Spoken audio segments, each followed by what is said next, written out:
Hola, yo soy Juan Esteban Gallegos, yo tengo 25 años y yo hago parte del grupo de Levantando el Velo. Hoy les quiero contar un poco de mi historia.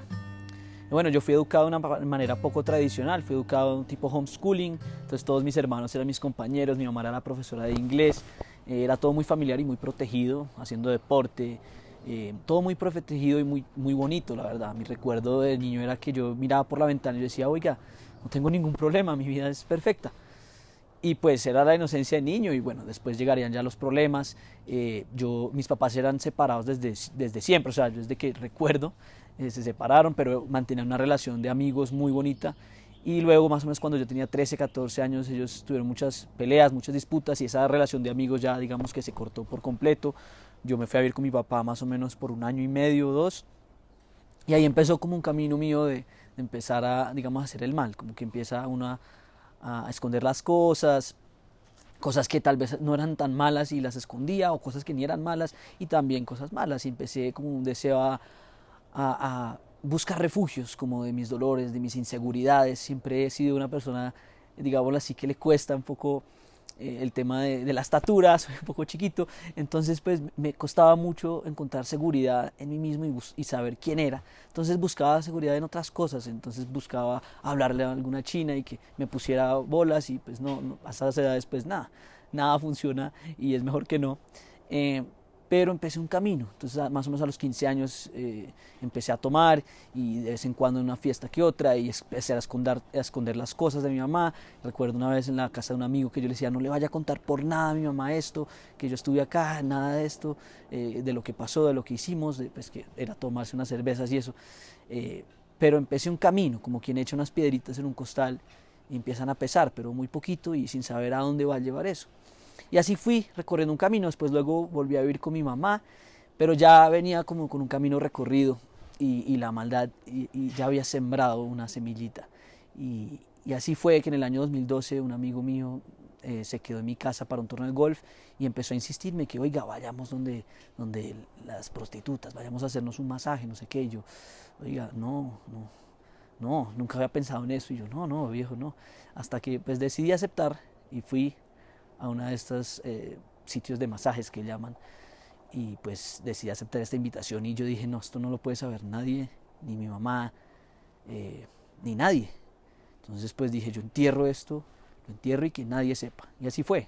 Y así me llevé eso escondido a Estados Unidos, como quien lleva ya no esas piedritas sino una piedra más grande que cada vez va pesando más y cada vez es más difícil respirar. Me costaba mirar a los ojos a las mujeres, me costaba la inseguridad era aún más grande por lo que llevaba escondido y porque no era capaz de ser yo, ni sabía quién era yo.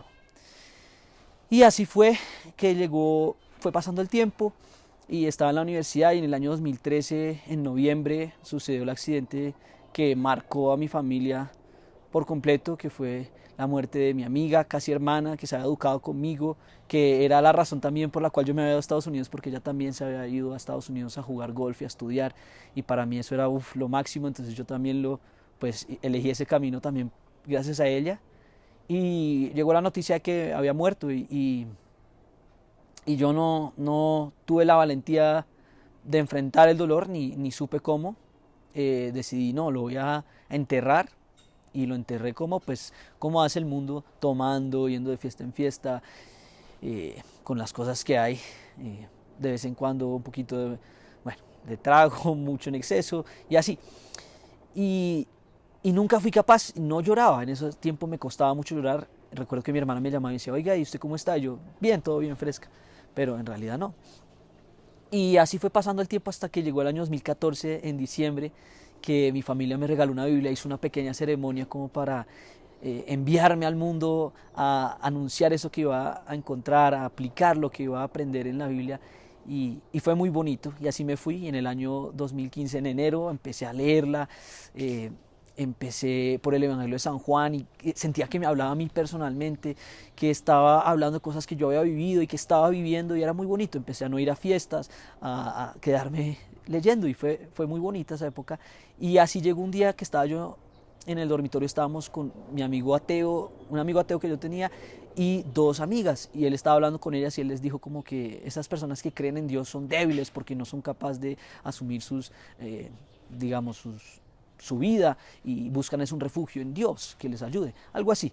Y yo pues me quité los audífonos y lo dije como confrontándolo, le dije, no, sabe que yo creo que es al revés, yo creo que esas personas que creen en Dios son valientes, porque tienen que cambiar su vida, porque tienen que sacar las cosas a la luz. Y pues saliendo de mí que yo tenía con estas piedras que pesaban cada vez más, pero bueno, sentí la fuerza de decirle que no, que el camino de Dios es para valientes, para los que son capaces de enfrentar el dolor, sus miedos, cambiar su vida.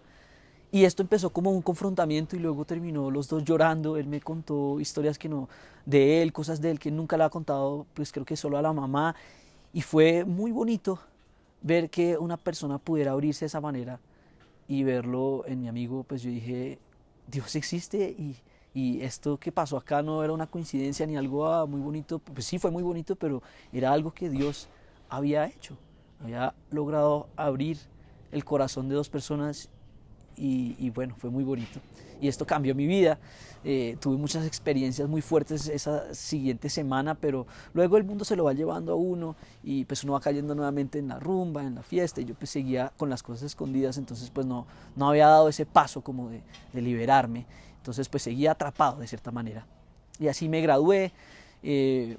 Fui a trabajar unos 5 meses a un internado que tuve y luego volví a Colombia y me di con la sorpresa de que mi familia se estaba acercando a la Iglesia Católica. Fue algo muy bonito, 2018, y fue un proceso que empezamos a acercarnos a la Iglesia Católica, a diferentes retiros, comunidades, y en uno de esos retiros a mí me dijeron que si escribía mi testimonio y lo contaba.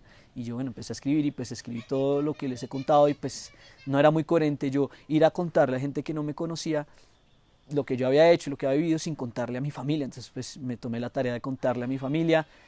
Fue difícil pero muy liberador y después tocaba confesarlo. Y bueno, la primera confesión que yo tuve fue tenaz, ni confesé los pecados mayores, no, terrible. Y dije, no, otra vez pues me toca confesarme otra vez. Mi mamá y mi hermana más o menos me obligaron ahí a la salida de misa un día, me dijeron, vaya y se confiese. Y yo bueno, me confesé y fue muy bonito, fue como sentir que todas esas piedras que llevaba yo cargadas en mi espalda, como que se caían, como que Jesús las rompía ese canasto. Y fue muy bonito sentirme perdonado, sentirme que ya no era esclavo de esto. Y así llegó la pandemia y llegó un momento que nos marcó y nos ha marcado a todos. Exactamente hoy, hace 7 meses, murió nuestro hermanito menor Mati. Y esto fue como el punto de quiebre para nosotros lanzarnos y empezar este camino de contar nuestras historias, empezar el canal de Levantando el Velo, para anunciar a Cristo y para encontrarnos prontamente con Mati.